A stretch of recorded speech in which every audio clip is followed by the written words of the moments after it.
Hello viewers, বর্তমান যুগে আমরা সবাই কম্পিউটার ব্যবহার করলেও কিবোর্ডের প্রতি আমাদের একটা দুর্বলতা থেকে যায়। কেননা কিবোর্ড দেখতে অনেক হিবিজিবি, অনেকগুলো কিস থাকে।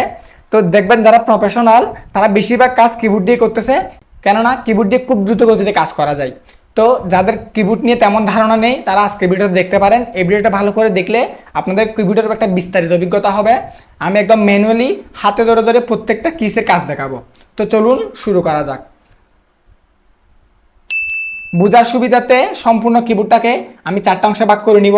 এক হচ্ছে নিউমেরিক অংশ, 2 নাম্বার হচ্ছে মাঝখানের অংশটা, 3 নাম্বার হচ্ছে এই বড় অংশটা, 4 নাম্বার হচ্ছে এই উপরের অংশটা। তো প্রথম হচ্ছে এই নিউমেরিক অংশটা। দেখুন এখানে নুমলক দিয়ে লাইটটা অন থাকলে এই অংশটা অ্যাক্টিভ, যদি লাইটটা অফ থাকে এই অংশটা আর কাজ করবে না। তো এই অংশটার কাজ হচ্ছে ঠিক একটা ক্যালকুলেটরের মতো।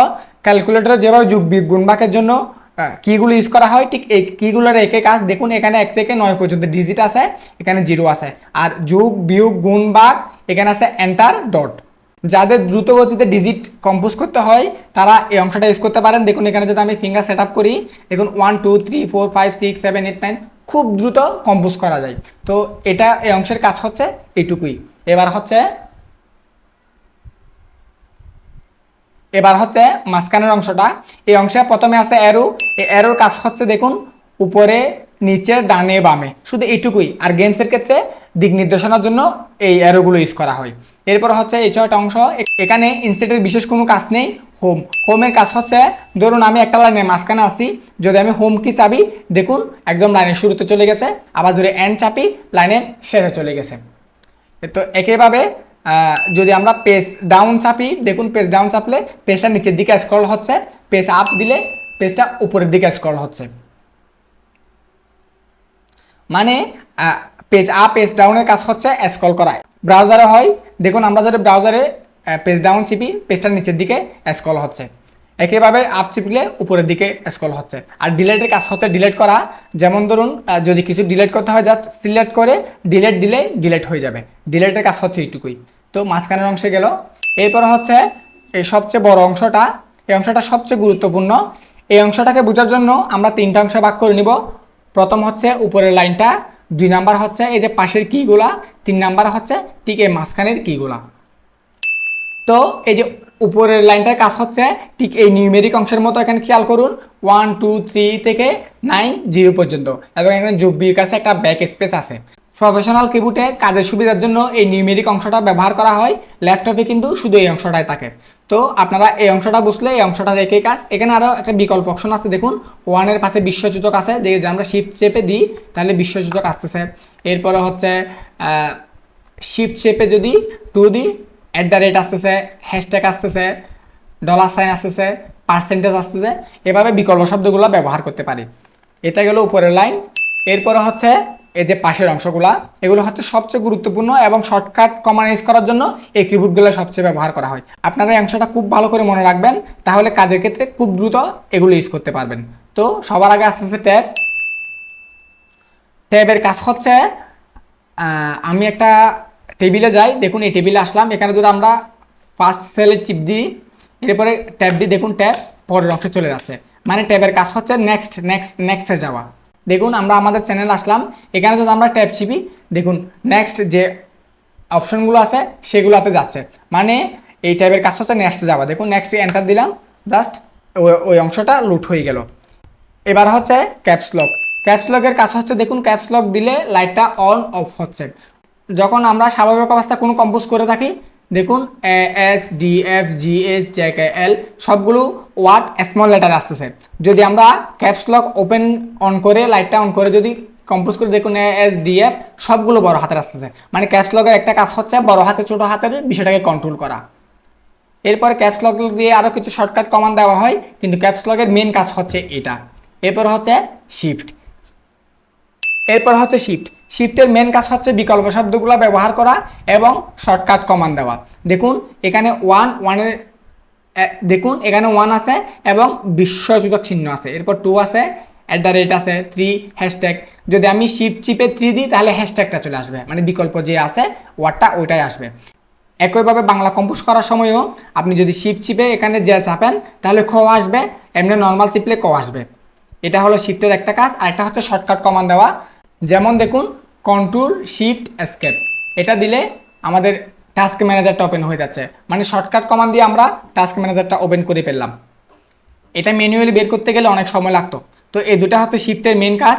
এরপরে হচ্ছে সবচেয়ে বেশি ব্যবহার হওয়া কন্ট্রোল কি। কন্ট্রোল কির কাজ হচ্ছে দেখুন, যদি কন্ট্রোল এ দিই সিলেক্ট অল, কন্ট্রোল এক্স দিলে কাট হয়ে গেল, কন্ট্রোল ভি দিলে পেস্ট হয়ে গেল, একইভাবে আবার যদি কন্ট্রোল জেড দিই আন্ডু হয়ে গেল, আবার কন্ট্রোল জেড দিলে আবার আন্ডু হয়ে গেল। মানে কম্পিউটার যতগুলো কমান্ড কি শর্টকাট কি সবগুলো কন্ট্রোল দিয়ে ব্যবহার করা হয়। একটু আগে দেখিয়েছিলাম কন্ট্রোল শিফট এসকেপ দিলে আপনার টাস্ক ম্যানেজার আসতেছে। এভাবে সব শর্টকাট কমান্ডগুলোতে মোটামুটি কন্ট্রোল ইউজ করা হয়। কন্ট্রোলের কাজ এটুকুই। এরপরে হচ্ছে উইন্ডোজ কি। উইন্ডোজ কির কাজ হচ্ছে উইন্ডোজ মেনু ওপেন করা একটা। এরপর হচ্ছে দেখুন যদি এরপর হচ্ছে উইন্ডোজ প্লাস ডি দিলে দেখুন সব কিছু মিনিমাইজ হয়ে গেল। আবার যদি উইন্ডোজ প্লাস এল দি যে অবস্থায় আছে ওই অবস্থাতেই স্ক্রিনটা লক হয়ে গেল। এখন দেখুন কেউ চাইলে পাসওয়ার্ড ছাড়া খুলতে পারবে না। তো যদি কেউ এসে বলে যে বন্ধু কী করতেছো, আপনি যদি দেখাইতে না চান তাহলে জাস্ট উইন্ডোজ প্লাস ডি দিলে আপনার সবগুলো মিনিমাইজ হয়ে গেল, বা এল দিলে লক হয়ে গেল। এরপর হচ্ছে অল্টের কাছে শর্টকাট কমান্ড দেওয়া। যেমন ধরুন আমি যদি ফটোশপে যাই, ফটোশপের এই অংশটা যদি আমি ডিলিট করে দিই, এবার যদি আমি কন্ট্রোল অল্টার এস দিই দেখুন সরাসরি সেভ এজে নিয়ে আসলো। মানে জাস্ট এখান থেকে সেভ দিলেই এখন ছবিটা সেভ হয়ে যাবে। মানে অল্টারের কাজ হচ্ছে শর্টকাট কমান্ড দেওয়া। এরপর হচ্ছে স্পেস বার। স্পেস বারের কাজ হচ্ছে জাস্ট স্পেস দেওয়া। যেমন দেখুন এই যে স্পেস। আরও একটা কাজ আছে, ফটোশপে কাজ করার সময় স্পেস বারটা হোল্ড বার হিসেবে ইউজ করা যায়। এটাই হচ্ছে স্পেস বারের মেইন কাজ। এরপরে হচ্ছে অল্ট। দেখুন কম্পিউটারে 5টা কি ডবল ডবল থাকে, তার মধ্যে একটা হচ্ছে অল্টার, একটা হচ্ছে উইন্ডোজ কি, একটা হচ্ছে কন্ট্রোল কি, একটা হচ্ছে শিফট কি, আর একটা হচ্ছে এন্টার, এখানে একবার এখানে একবার, আর নিউমেরিক ওয়ার্ড থাকে। তো এই কিগুলো তো আর দেখাইতে হবে না। এরপর হচ্ছে মেনু কি। মেনুর কাজ বিশেষ কোনো কাজ নেই, জাস্ট এটা চিপলে যে অপশনগুলো আছে মেনুগুলো আছে এগুলো আমাদেরকে দেখাবে। এটাই হচ্ছে মেনু কির কাজ। এরপরে হচ্ছে এন্টার কি। এন্টার কির কাজ হচ্ছে ওকে করা। ওকে ছাড়াও এটা দিলে আমরা লাইন স্পেস বাড়াইতে পারি, নেক্সট লাইনে যাইতে পারি। মূলত এন্টার কির মেন কাজ হচ্ছে ওকে করা, ঠিক আছে। এরপর হচ্ছে ব্যাক স্পেস। ব্যাক স্পেস কাজ তো সবাই জানেন, ব্যাক স্পেস দিলে ব্যাকে আসবে এবং একটা একটা করে ডিলিট হতে থাকবে। এই তো গেল পাশের লাইন এবং উপরের লাইন। এখন হচ্ছে মাঝখানের লাইন। দেখুন মাঝখানের অংশের কাজ হচ্ছে শুধুই অ্যালফাবেট, মানে এবিসিডি তোলা। এবিসিডি ক ক গ গ কম্পোজের জন্য এই অংশটা ইউজ করা হয়, এবং শর্টকাট কমান্ড দেওয়ার ক্ষেত্রে কন্ট্রোল প্লাস এই ওয়ার্ডগুলো ব্যবহার করা হয়। তো সেটা জানার জন্য আপনারা যে কন্ট্রোলের যে লিস্টটা সেটা আপনারা কালেকশন করে নেবেন। যদি আমার থেকে প্রয়োজন হয় আপনারা আমাকে কমেন্টে জানাবেন, আমি আপনাদেরকে কমেন্টে দিয়ে দেওয়ার চেষ্টা করব, অথবা এটা নিয়ে একটা ভিডিও বানানোর চেষ্টা করব।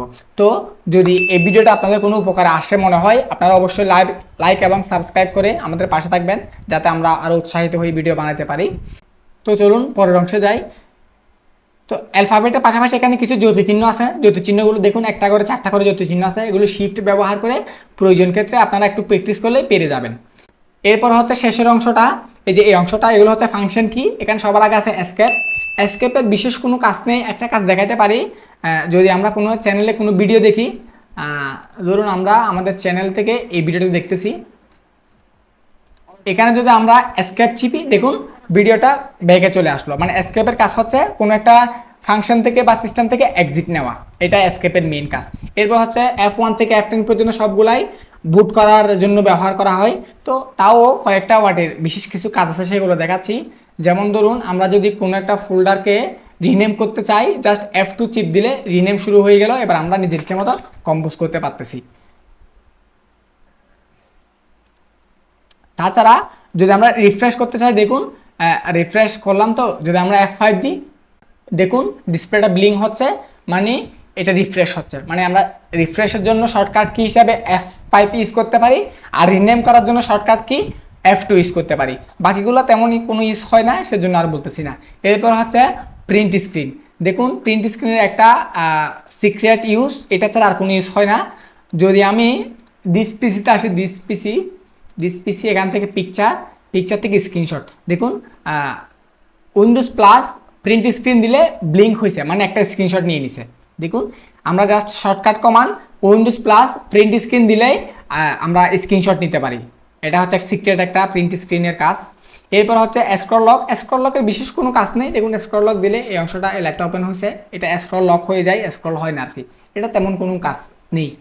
এরপরে হচ্ছে পজ ব্রেক। পজ ব্রেকও আগে যে উইন্ডোজের ভার্সনগুলো ছিল 7-এর আগে যে সবচেয়ে ওল্ড ভার্সনগুলো ওইগুলোতে পজ ব্রেক ইউজ হইতো, এখন পজ ব্রেক তেমন ইউজ হয় না। তো এই ছিল আজকের কিবোর্ডের টিউটোরিয়াল।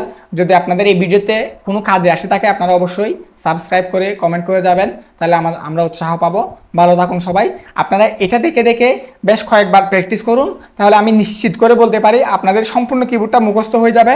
সে সাথে একটা কাজ করবেন, যে শর্টকাট কমান্ডগুলো সেগুলো আপনারা সামনে নিয়ে কাজ করার চেষ্টা করবেন, তাহলে আপনাদের অনেক দ্রুত মুখস্থ হয়ে যাবে।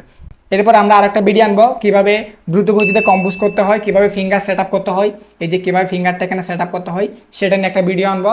ততক্ষণ পর্যন্ত সবাই ভালো থাকবেন, সুস্থ থাকুন এবং প্র্যাকটিস করতে থাকুন।